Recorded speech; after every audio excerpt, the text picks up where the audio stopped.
ఈరోజు భారతీయ చలనచిత్ర చరిత్రలో ఒక నల్లటి రోజు. కారణం, ప్రముఖ దర్శకుడు, దర్శక ధీరుడు భారతీరాజా మరణం చాలా దిగ్భ్రాంతిని గురి చేసింది. సౌత్ ఇండియన్ ఫిలిం ఇండస్ట్రీలో ఒక లెజెండ్. ఎంతోమంది హీరోల్ని, హీరోయిల్ని సినీ పరిశ్రమకి పరిచయం చేసి వారిని ఎంతో ఉన్నత స్థాయికి తీసుకొచ్చిన దర్శక దిగ్గజం. అటువంటి దర్శకుడు భారతీరాజా గారి మరణం నన్ను ఎంతో కలిచివేసింది. వారితో నా ప్రయాణం, నేను సౌత్ ఇండియన్ ఫిలిం ఛాంబర్లో సెక్రటరీగా కానీ ప్రెసిడెంట్గా కానీ ఉన్న దాదాపు 15 సంవత్సరాల కాలంలో ఆయనతో ఎన్నో మీటింగుల్లో, ఎన్నో డిస్ప్యూట్ మీటింగుల్లో అటెండ్ అయ్యి సానుకూలంగా ఆయన చెప్పే సలహాలు పాటించి, ఆయన మాట అంటే వేదంగా ఈయన ఇండస్ట్రీ అందరూ ఎన్నో సమస్యలను పరిష్కరించడానికి ఆయన ముందుకొచ్చిన దర్శక ధీరుడు, నిర్మాత, నటుడు. ఈ మధ్యకాలంలో ఎన్నో క్యారెక్టర్ వేషాలు వేసి అవార్డులు తీసుకున్న నట చక్రవర్తి.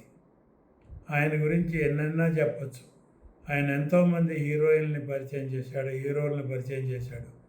ప్రస్తుతం ఉన్న హీరోయిన్లలో ఆర్ అక్షరంతో ఉన్న ప్రతి హీరోయిను ఆయన పరిచయం చేసిన వాళ్ళే. సపోజ్ రాధిక, రాధ, రేవతి, అలా కొన్ని పేర్లు ఉన్నాయి. అందరూ అలాగే కొంతమంది హీరోలు కానీ ఎంతో ముందు చూపుతో వాళ్ళని ఎంకరేజ్ చేసి, వాళ్ళకి సినిమా పేరు మార్చి ఎంకరేజ్ చేసిన దర్శక ధీరుడు.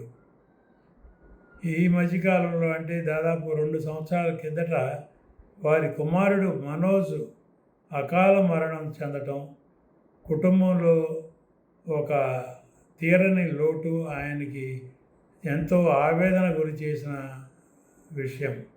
ఒక్కగానొక్క కొడుకు, అతన్ని హీరోని చేద్దాం అనుకున్నారు, దర్శకుడిని చేద్దాం అనుకున్నారు, ఎన్నో కలలు కన్నారు భారతీరాజా గారు.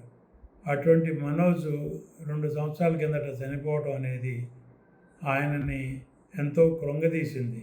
అప్పటి నుంచే ఈ 2 సంవత్సరాలు ఆయన ఎంతో మనోవేదనకి గురై గత 5-6 నెలలుగా ఆరోగ్యం సరిగా లేక ఇంటికే పరిమితమైన దర్శక ధీరుడు. 85 సంవత్సరాల అనుభవజ్ఞుడు. ఎంతో కార్యక్రమాలకి, ఎన్నో ఫంక్షన్స్కి, ఎన్నో 100 డేస్ ఫంక్షన్స్, ఎన్నో 100 డేస్ సినిమాలు దర్శకత్వం వహించిన దర్శక ధీరుడు. వారి మరణానికి తెలుగు, తమిళ చలనచిత్ర పరిశ్రమలే కాదు, ఆల్ ఇండియా సినీ ఇండస్ట్రీ కూడా ఎంతో దిగ్భ్రాంతిని గురి చేస్తూ సంతాపం తెలియజేస్తూ ఉంది. వారి ఆత్మకి శాంతి చేకూరాలని భగవంతుని కోరుకుంటూ, వారి కుటుంబ సభ్యులకి ధైర్యాన్ని ప్రసాదించాలని భగవంతుని మరొకసారి కోరుకుంటూ సెలవు.